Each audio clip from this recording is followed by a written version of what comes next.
I've been feeling something sinister. I'm not a flashy rapper. Like, I'm not a flashy guy, you know. I'm a grown-up rap nerd that likes to talk about anxiety and depression and fucking, you know, just all the weird shit that goes on in my head. So I find that the hip hop scene in Ireland, it's a lot of hip hop fans in Ireland are kind of looking for one thing, you know. They only want one thing, and it's disgusting. And it's disgusting. No, it's fun. It's fun. I like to do things. I like to do things in a weird way. Yeah. I like my stuff to be kind of a little bit off. Yeah. Off key. The Off Key Collective, you co-founded that, didn't you? Yeah, myself, Oren O'Brien, and my little brother Keto. Yeah. And now it's grown to be a multi-headed beast. I'm not so like concerned about the accent debate, but I am concerned about authenticity in itself. Not rely on like certain words. Everybody's looking at me, burning up with the season. The fucking 100 degrees been coming. Yeah, I know that like if I'm doing remixes, like I know a lot of people that listen to my stuff, like my remixes. Yeah. They only go on YouTube.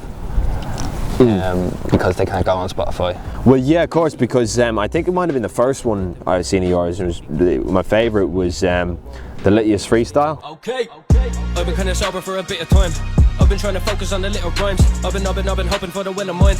I've been hoping I could hope for all my skills to shine. I think something's in the air, I feel my lungs are burning. I've been chewing on the lead, it got my stomach turning. I see danger racing better, see my mind is breaking. I see rappers trying to trap the magic, but they couldn't fake it. And that was on YouTube. And I remember because I think the only 2 or 3 comments on that video are from me, and it was just asking if you could put it up on Spotify. The pain, I'm frustrated, I'm inating, I can stop it any second. Agitated, I'm a rated, turn my raps into a weapon. I'm a cruising to the top and leave you motherfuckers guessing. I give you another chance and then I'm stepping on your presence. That's what I click with. And then I see, you know, I check Instagram and you've gotten 200,000 views on Fever Dream. I feel my life is crumbling, I feel my stomach rumbling, I'm tumbling and stumbling, nothing seems to be budging, I'm still on a budget, them Euro safer nuggets, I'm fucking lazy, underpaid and stuck in judgy bullshit. Which I do like, I think it's a great song, but it's just interesting what catches on, what doesn't, that type of thing. And that's what Fever Dream wasn't my favourite song on the project. It's blinding on all kinds of wasted, it's time to climb the ratings, disguise the destination, I've been blinded by the toys that I myself created. And then to go back to what we were talking about, Fever Dream, because that was off your album, Degradation of Imagination. This is light work, wait until you hear the rest. Degradation of Imagination coming next, check it. That's your only full fat album up till now, right? Yeah. Yeah. Because you did like was it the Vagary EP?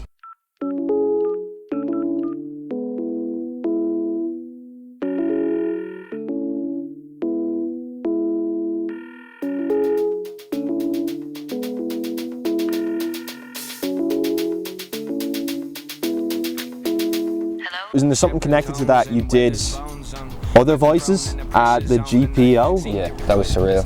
Shown every episode of a precious stone. Wherever's home, feeling fresh and stone. Now the cover's blown and the flesh is shown. Like the whole spoken word thing is kind of interesting. They say to just start writing, and the poem writes itself. A vacant smile hides the upset that the poet really felt. And they may only celebrate your work and hold it high when you are dead. But you'll never break the status quo if you keep it in your head. Yeah, I have found that the worlds mix quite a lot more than I thought they would. They're definitely different scenes with their own kind of like group of like fans or followers or whatever. But it's something that crosses over a lot, and I think what I found is that you can attract spoken word fans with hip hop, and you can attract hip hop fans with spoken word too.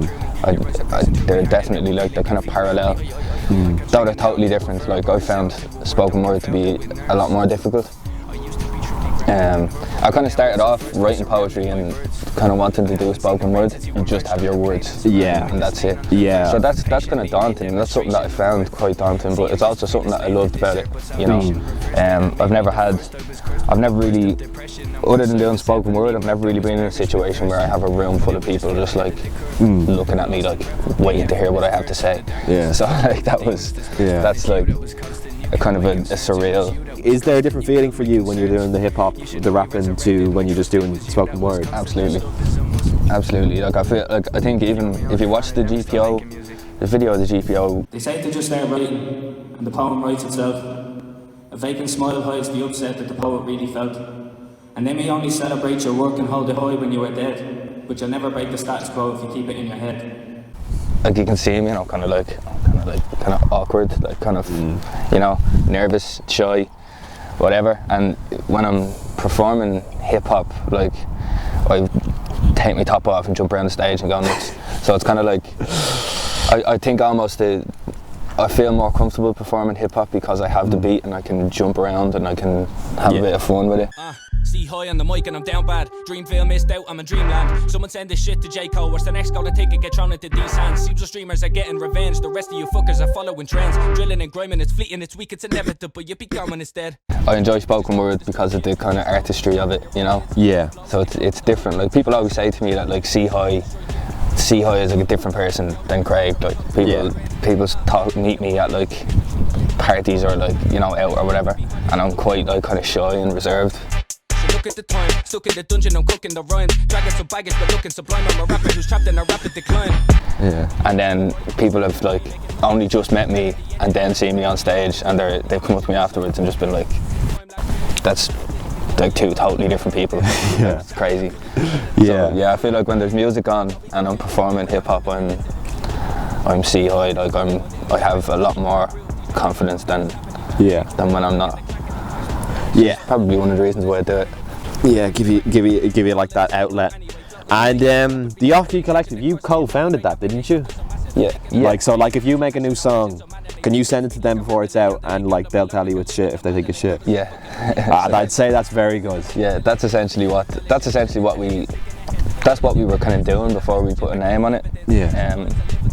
And in terms of like creativity, like we all have different skill sets.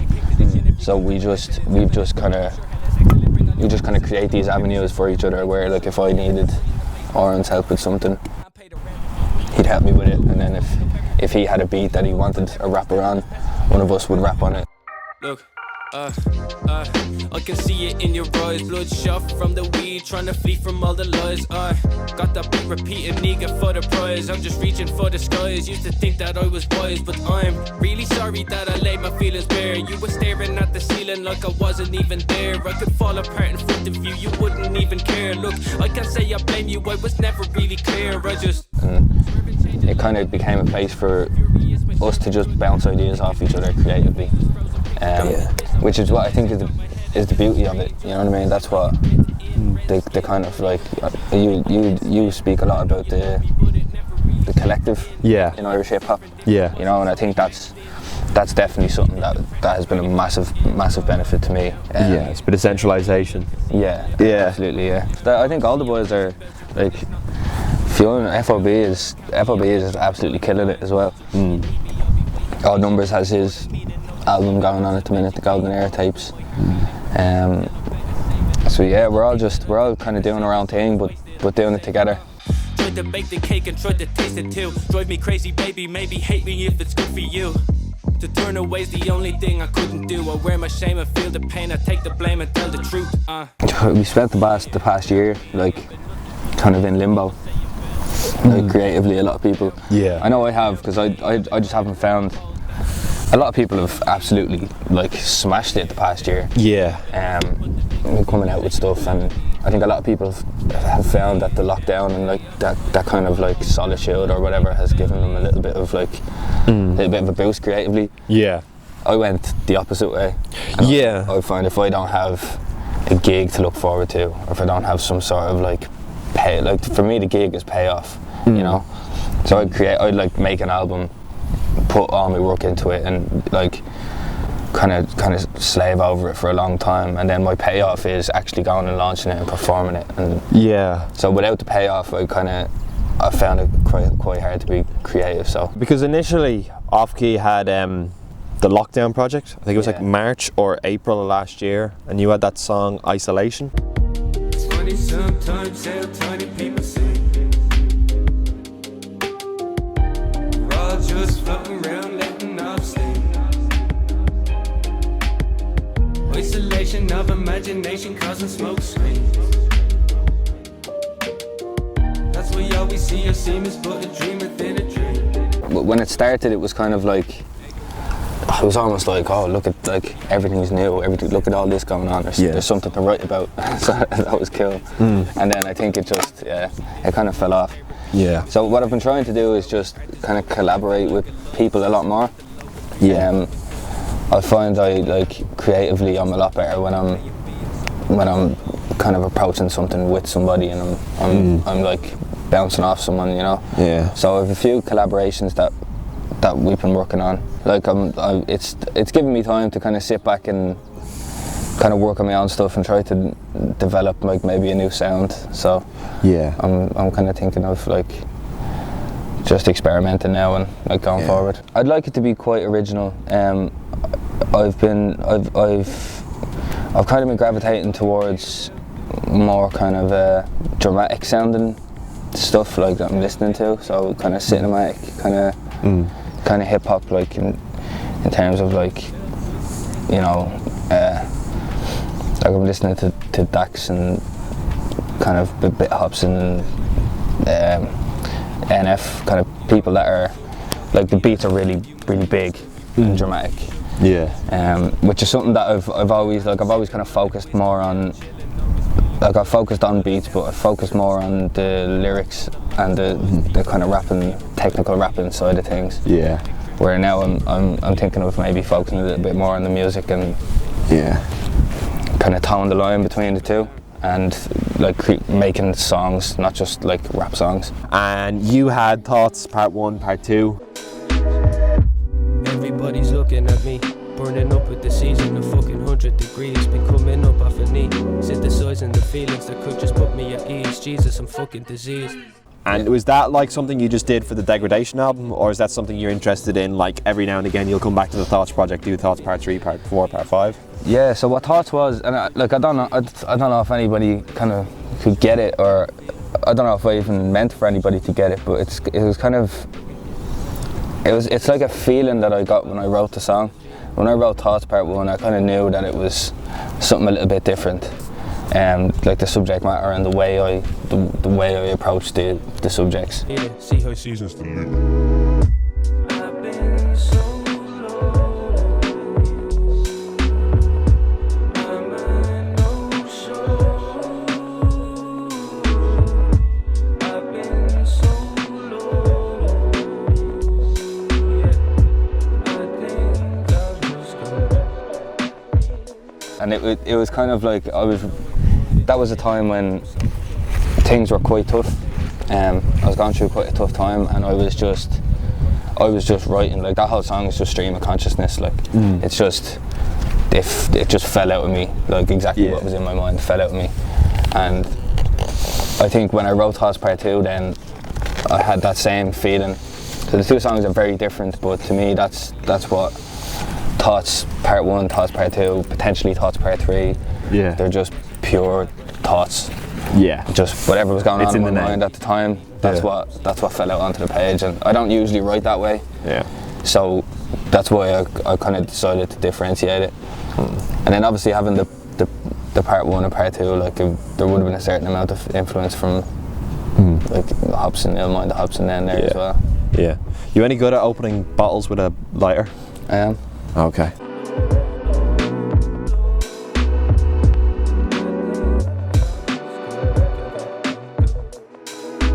Most of my music videos, I've come up with an idea for it and I've tried to make it happen. So when you fell into the water from that boat, that was your idea, was it? That was my idea. Speaking of the Sea High channel, because I was doing the research video this week, I went all the way back. The World Fell Apart, Craig Hoey. You know what? Because was that your like first song? That would have been my first. Yeah. It's not bad. Have you ever gone back on the SoundCloud? No, not the SoundCloud. That's even worse. The world is apart, and we're running. The world fell apart, and they're hunting. Obviously, we have Deerfack and we have New Era, and then recently with that channel, Trehawk. Have you ever considered like trying to put your music out on like those places, get the exposure there, or are you kind of happy to do your own thing? I mean, I have considered it. I'm not sure. Like, what I do and what they do is very different. Yeah. And I don't say that in a disparaging way. Yeah, I don't say that in an attempt to kind of set us apart, like because I don't like what they do, or anything like that. It is very different. I don't know if they'd like having my stuff up there. Yeah. And I don't know if it would belong there. And look, even if they wanted to, if they were kind of branching out and doing more stuff, like I don't think my stuff doesn't suit them, like because like sonically or because of the audio or anything. I think it. I just don't. I'm not like a. I'm not a flashy rapper. Like, I'm not a flashy guy, you know. Yeah. I'm. You don't get the watch in. No, I'm a grown-up rap nerd that likes to talk about anxiety and depression and fucking, you know, just all the weird shit that goes on in my head. So I think it's a different thing, you know. It's a different kind of persona, I guess, or whatever way you want to put it. Since I'm asking about an angelus, my veins pump with acid. Feeling for the passage that may make me master magic and make fractures feel fantastic. Fantasizing about the fabricating fast fanatics that may follow after drastic disasters. True to static. The big conversation around Irish hip hop, or at least it used to be, I suppose this is kind of the question, is obviously no, not the accents, we were talking about, but like the whole just that like people in general just aren't very accepting of it. You know, the whole, like, I think Emma Kerwin was saying in the documentary like last year that, you know, there was a dismissiveness to it because people were like, Dublin rap is really cringy, or Irish rap in general is really cringy, no matter where it's from.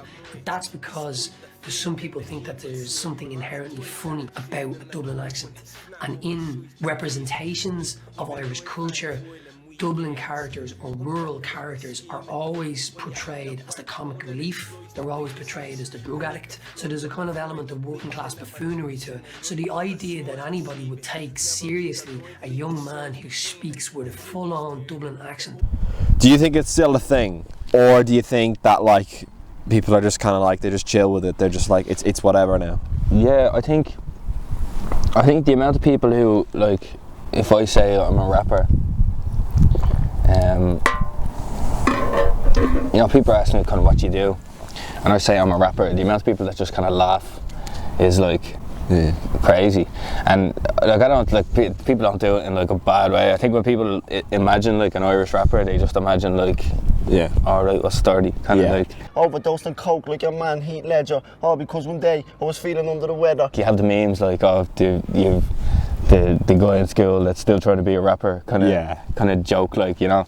It's like the yearbook least likely to succeed. Yeah, like that's I think like there's a lot of that. I think in Ireland people tend to be more accepting of hip hop that is like, that has a comedic tone. Yeah. Irish Mike. Irish Mike, and I want some twos, right. I'm Irish, not a gypsy. Still bare knuckle fight when I'm tipsy. Drink Guinness, shots of whiskey. These roads out here are risky. You little shite, I'll put on the act black ballet on tight. And I think that's cool. Look, it's a different, it's like a different genre. It's a different type of thing. I do think it can be quite disparaging for people like myself and people like Wallfella and people who kind of like, and Citizen Black and Kilo and like anyone like Daly and Casey and you know, people who really put like blood, sweat and tears into what they do. Like the guys over at Old Enemies as well, they're quite good and they're quite kind of a similar wavelength. They really take it seriously, you know, like we really take it seriously. And that's not to say you can't be funny and you can't be comedic. It's not to say I hate on anybody who's like a comedy rapper. But I do wish that the Irish people were more receptive to like, you know, like I'm taking it seriously and I have something to say. It is changing. People are becoming more receptive to it, and people are more, I think, with a lot of the political stuff too. It's our beautiful green little country and we love it, right? All the beautiful scenery and blue skies above it, right? All the beautiful people and the members of the public going day to day working like good little puppets. It's our beautiful little country and sure, look, it's grand, innit? Sure, all we do is joke, get drunk and have a laugh. Guinness is the answer to your question. It's the moral of your lesson. It's the heart of all the sessions. It's that pint of black. Wait a minute. People are kind of like, oh, like Irish rappers might just have something to say, and they might just, you know, they might be worth listening to. Yeah. A little bit. We need to fill our brains with more music, with more good Irish fucking homegrown music. Don't forget the taxpayer foots the bill. Whoa, followed by the Garda pepper spray and all the occupiers. Peaceful fighters dragged out by their feet back on the streets of Fire. Garda she a corner standing for elitist honour. Got for Radker on the box and he's discussing all the dramas. Who are your favourite Irish rappers? I love Casti. I like the dialect too. So Nugget, purely because, right? Just because I just grew up, like when I was like 14, 15, I was like, there was like Nugget like battles being sent around and shit. I put no effort into this. I written this as fuck it. I didn't think it'd show up, cause you're a chicken, Nugget. This fella got all original. Call me Chicken Nugget. His missus calls me KFC when I finger lick her bucket. It's just the best fucking rap battle I think I've ever heard. Like, don't ask me to make decisions. I'm just happy creating stuff, and that's what I want to keep doing. Okay. See hi. Thank you very much. Thank you. Going south, the protesters are the future, not a bunch of fucking down and out. So come on out, show the powers, you're not from the last shower. You were born with a brain, you were blessed with a mouth. You can scream, you can shout, and you know you have the power. Use it at our vital hour. Nah, none at all. I'll get that so much as a rapper. You got too much time on your hands. No, I don't. Yeah. I have nothing better to be doing at all. That wasn't the question.